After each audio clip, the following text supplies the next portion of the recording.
guys, welcome to my YouTube channel. Today we're going to be doing how to make a fresh wok, especially now that the summer is coming up. So I brought my friend, she's a nutritionist, she also does Zumba classes, so she's going to teach us how to make fresh wok with really easy ingredients. I'm sure you have this at home, and also with the dips that you could do.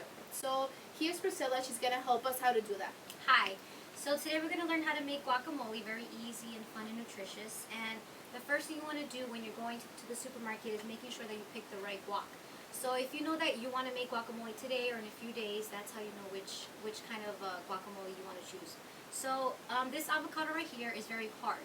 So in about maybe 3 to 5 days, it'll be ready to make. So since we wanted to make it today, we want to make sure that our avocado is very soft. So the first thing you want to do is kind of like squeeze your hand, and it should be some sort of like jelly-like feeling. If it's too smushy, then you know that it's too ripe, and then inside it's going to be brown. Knife, and you want to start slicing this in half. And the second thing to do, so you make it easier to cut, so you see how it has no blemishes inside. If it does have blemishes, the easier thing to do is just to kind of like get a spoon and just like scoop pieces of it out.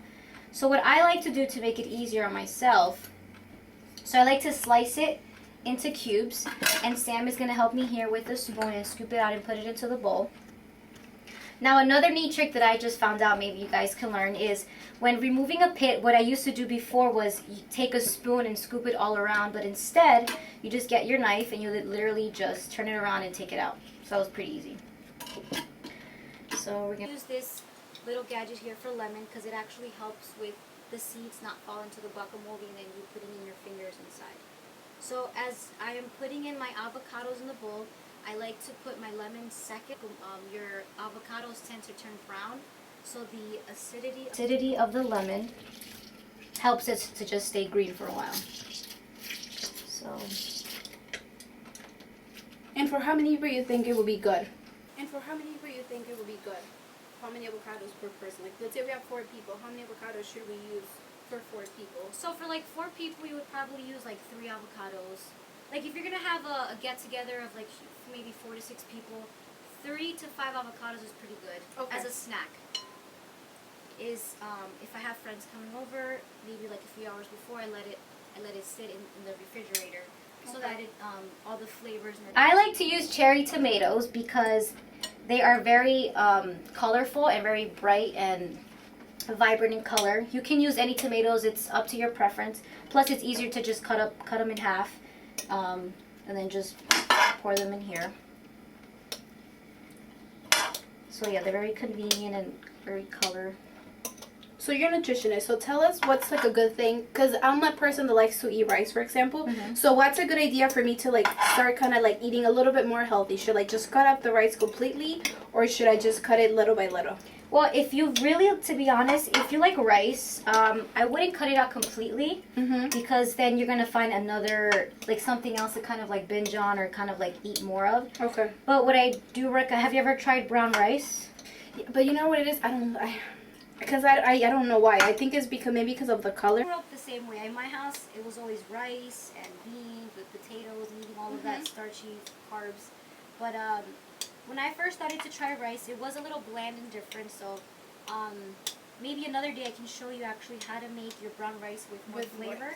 So if you guys want to see how to make a brown rice healthier, please comment down below and let us know if you want Priscilla to teach us how to do that.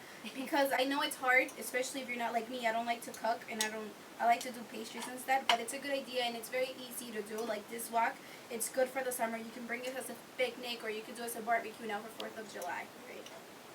So next we're going to pour in these tomatoes into the bowl. Alright. So as Sam is doing that, mixing it in, I'm going to use, this is also optional, to use your onions. I like to use white onions because it doesn't have that tangy, spicy taste at the end. Sometimes red onions tend to have that little spicy taste at the end. So I like to use either white onions, or you can use Spanish sweet onions. Those are really good too. Also, depending on how much onions you want to put, I would recommend, if you have a medium-sized onion like this, maybe use like 1/4 of it, because then you don't want to have onion. But I know it's better to make it at your house because it's more healthy. You know what goes in it, right? Right. That's another thing I was gonna say. So you can buy your previously made guacamole in the store. The only thing is if you can tell, when you make homemade guacamole, it's not going to last that long, which that's a good thing because that means that there's not many preservatives inside. Versus when you buy it in the supermarket, it lasts you for a few weeks. So there you know, that tells you that you have so much more chemicals inside and additives in your guacamole that, to me, there's really no need for that. You can just make it at home. It's not difficult. It's easy. It's easy to make, right? Because I know usually we're always running late and things like that, but this one it takes less than 5 minutes. We're taking a little longer because obviously we're explaining to you guys how to make it, but it's usually 5 to 10 minutes long to make this. So then next we're gonna put in our onions. Okay. Excuse me. All of our ingredients in. Then I like to add in more lemon. This is also optional in your preference. I like my guacamole to be very lemony. Plus it helps it to last longer when to make it last longer in the fridge. Because as most of us, we're always on the go and stuff like that. So I try to make my guac, like, let's say on Monday, and then I can make it last maybe until like Wednesday night or Thursday, depending how hungry I get. So I'm gonna add more lemon in here. Okay.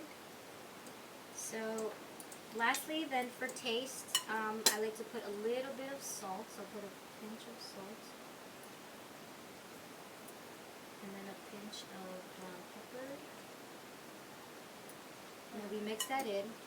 And then like to leave it in the refrigerator for like from 30 minutes to 60 minutes before I serve it. Because right now the lemon is allowing all of the flavors to come out from the onions and from the tomatoes, and it lets it marinate there for a while, and you can taste it even better. So here we have a few options of what you want to use as a dip. So to make it look nice and pretty, as you see here on our table, we have here whole wheat toast, so you can use that as a spread. So like an example would be, you would get this.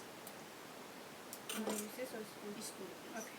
So you grab some with the spoon, and then you can just pour some here and here, and then it can look pretty like this. So this is one option that you can have. Another one, as you can see, is chips. You just dip it right in. We have here saltine crackers, and then we have here multi-grain chips as a good option. So there you go. And you can also do it with water. Obviously, what is good for you, you can do fresh lemonade, or you can make your own favorite drink. So hope you guys, it was helpful, the video. Thank you, Priscilla, for being with us today and teaching us how to make a guac. So if you guys want to follow her, I'll link her Facebook, and I'll also link her Instagram. She'll also be doing other video with me, how to stay fit, because obviously we want to stay fit during the summer. Yes. So she's going to do it not to go to the gym. You don't have to pay money. She also teaches classes. So if you want to do a Zumba class, let us know and comment down below if you like the video. Thank you guys. Bye. Bye.